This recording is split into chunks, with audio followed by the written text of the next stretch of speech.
बाबा श्याम की बातें सुनने के लिए भजन मंत्र शक्ति यूट्यूब चैनल को सब्सक्राइब करें और बाबा श्याम से जुड़े रहें। तो इस तरह से आप बाबा श्याम के नाम की वो किताब जब पुजारी जी महाराज को देते हैं तो किताब की प्राण प्रतिष्ठा हो जाती है, यानी श्याम बाबा खुद विराजमान हो जाते हैं उस किताब में। और उस किताब को जब आप किसी भक्त को देते हैं तो पूरे सम्मान के साथ उन्हें समझाइए, बुझाइए कि इस किताब की कैसे उनको ख्याल रखना है, कैसे उनकी पूजा करनी है, उसे मंदिर में कहाँ पे रखना है, किस तरह से, ये सब समझा बुझा के ही वो किताब को। आप सभी श्याम प्रेमियों को जय श्री श्याम। श्याम प्रेमियों, आज मैं बताने वाला हूँ आपको, बाबा श्याम के दरबार में आप जब जाओगे तो बाबा श्याम के दरबार में आप अपने तरीके से अर्जियां लगाते हो बाबा श्याम को प्रसन्न करने के लिए। कभी नारियल से अर्जी लगाते हो, कभी हाथ जोड़कर अर्जी लगाते हो। तो बहुत सारे श्याम प्रेमियों को आपने देखा होगा बाबा श्याम की विभिन्न विभिन्न तरीक़ों से बाबा श्याम को प्रसन्न करते हैं। तो बाबा श्याम को प्रसन्न करने का एक तरीका और है जो मैं आज बताने वाला हूँ।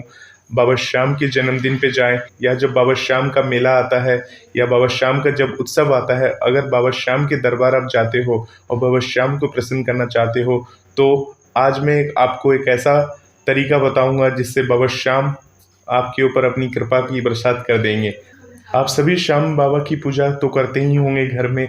जिस प्रकार से बाबा श्याम की घर में आप पूजा करते हैं, बाबा श्याम के मंदिर में भी जाते हैं, बाबा श्याम की पूजा करते हैं। और जब बाबा श्याम का कोई उत्सव वाला दिन होता है तो उस समय आप लोग विशेषकर बाबा श्याम के लिए तैयारी करते हैं। तो इसी प्रकार जब बाबा श्याम का जन्मदिन आने वाला है तो जन्मदिन वाले दिन आप बाबा श्याम के लिए विशेषकर अपने घर में बाबा का भोग तैयार करके रखिए। बाबा के लिए एक ऐसा भोग बनाइए जो बाबा को सबसे अत्यधिक प्रिय है। तो वो भोग जो होता है मावे का होगा, या चूरमे की लड्डू की भोग आप लगा सकते हैं, या जो खीर है, खीर मतलब ऐसा नहीं है कि चावल का खीर है, क्योंकि एकादशी का दिन है, चावल तो चढ़ता नहीं है। तो आप खीर जो बनाओगे वो आप खीर मावे का खीर होता है, और बहुत तरीके की खीर होती है मावे की। आप उसकी रेसिपी आप देख लेंगे कहीं से, और उस तरह की खीर बाबा श्याम को अर्पण करिए। तो बाबा श्याम को वो खीर बहुत पसंद है। चूरमा के लड्डू हो गए, मोदक हो गई, इस तरह से आप बाबा श्याम का भोग अपने घर में भी तैयार कर सकते हैं।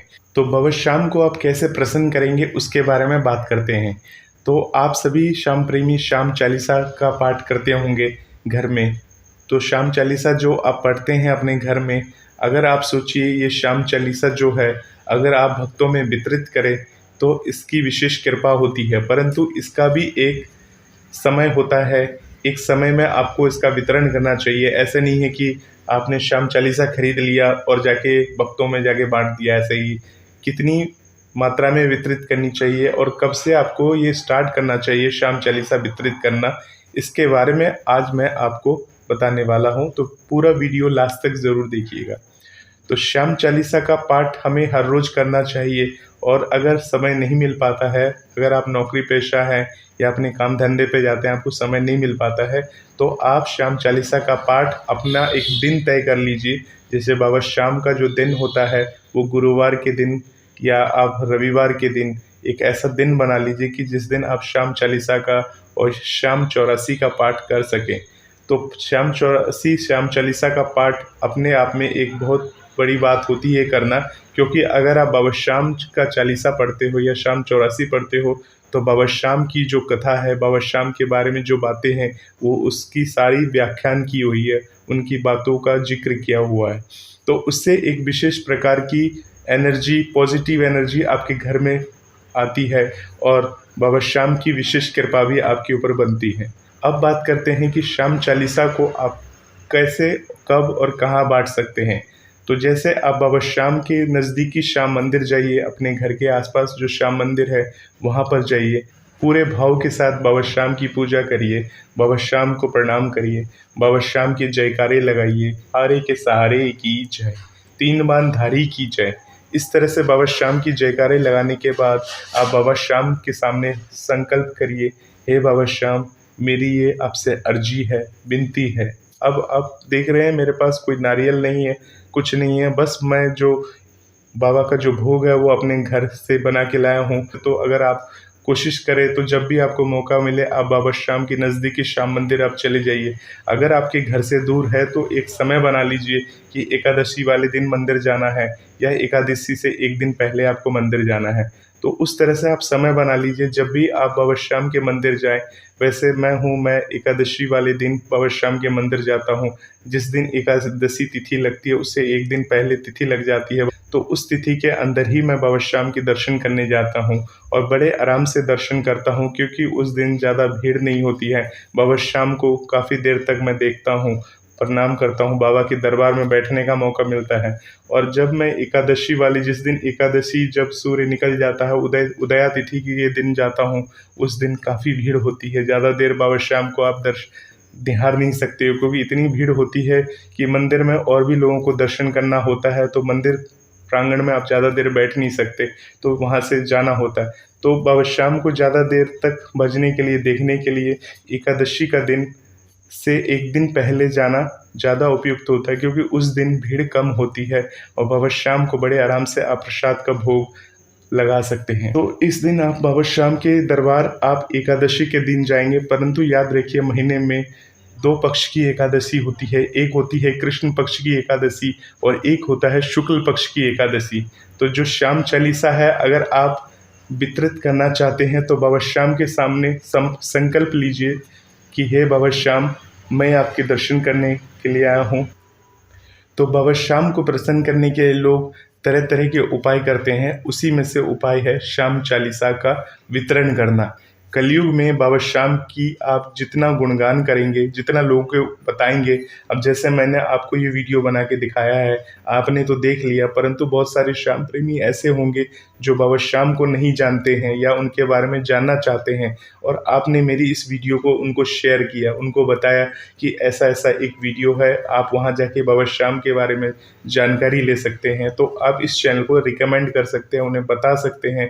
तो ये एक बाबा श्याम की जो रहती है प्रचार, कलयुग में जो बाबा श्याम का जो जितना अधिक प्रचार करता है या श्याम बाबा के बारे में किसी ज़रूरतमंद को बताता है, बाबा श्याम के बारे में बताता है, क्योंकि बाबा श्याम को वरदान मिला हुआ है कि कलयुग में वो घर घर में पूजे जाएंगे। जो भी भक्त बाबा श्याम को नहीं जानते, एक ना एक दिन उन्हें बाबा श्याम को जानना होगा, क्योंकि एक समय ऐसा आएगा हर आदमी अपने किसी न किसी कारण से दुखी होगा, जो हार जाएगा और बाबा श्याम की शरण में जाना चाहेगा। अभी तो आप लोग बड़े आराम से बाबा श्याम के दर्शन कर लेते हैं, परंतु आज से कुछ सालों के बाद इतनी लंबी लाइन होगी, इतनी लंबे दर्शन होंगे कि बाबा के दर्शन मिलने मुश्किल हो जाएंगे।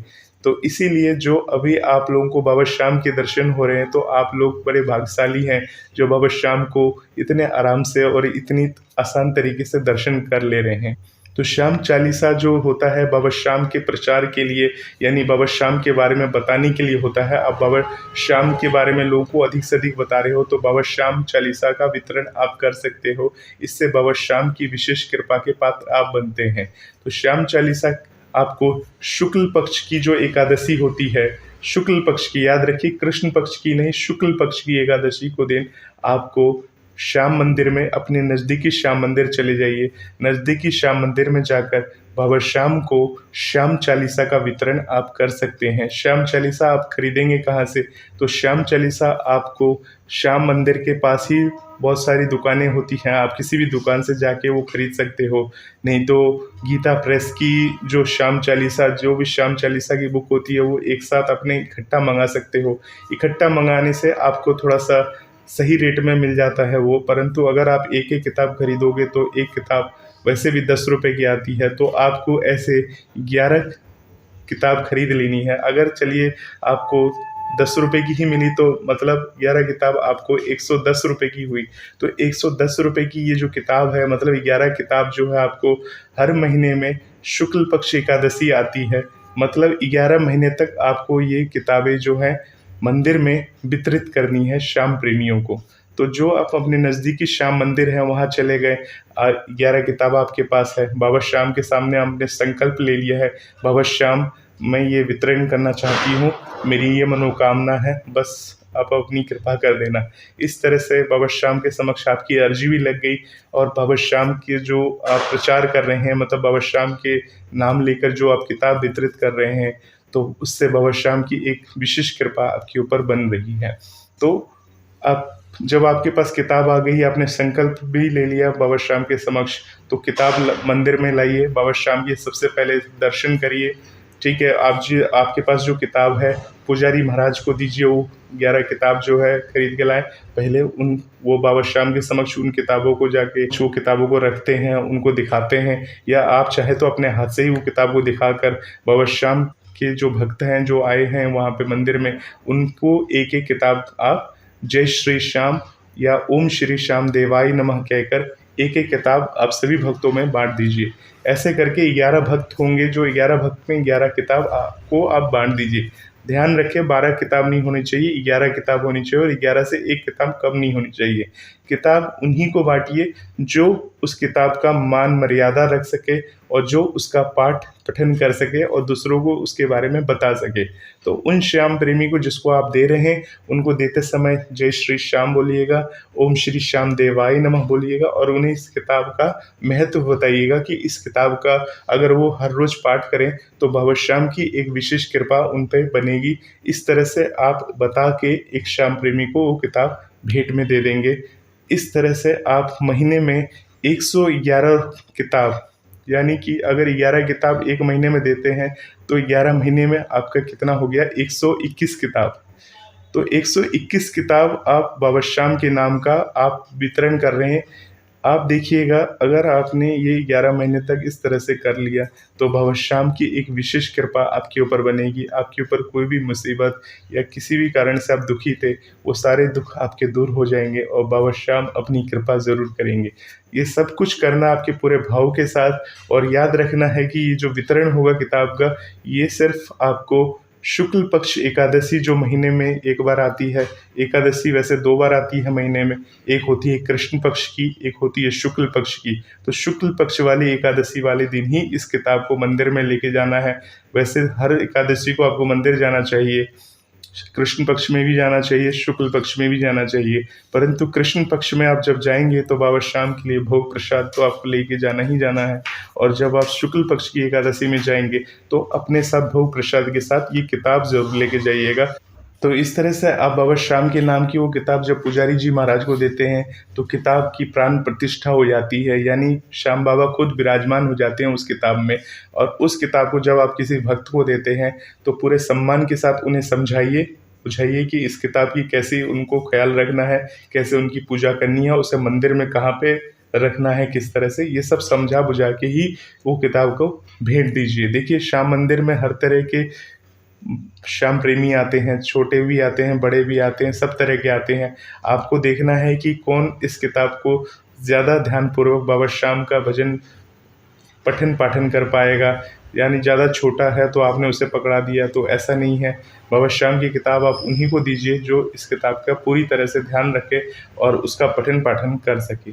तो मैं आपको दिखा देता हूँ बाबा श्याम का इस तरह से चालीसा होता है। ये चालीसा आप उन्हें दे सकते हैं और देख के बाबा श्याम का विशेष कृपा का पात्र आप बन सकते हैं। श्याम चालीसा का बहुत बहुत बड़ा महत्व है, बहुत ही। अगर आप खुद भी इसका पठन पाठन करते हैं, हर रोज़ करते हैं, या जब भी आपको समय मिलता है पठन पाठन करते हैं, तो बाबा श्याम की एक विशेष कृपा आपके ऊपर बनती है। आप करके देख सकते हैं, ज़रूर बाबा श्याम की कृपा आपके ऊपर बरसेगी। बहुत बहुत धन्यवाद हमारी इस वीडियो को देखने के लिए। कोई भी सवाल या जवाब है कमेंट बॉक्स से आप हमें पूछ सकते हैं। जय श्री श्याम जी।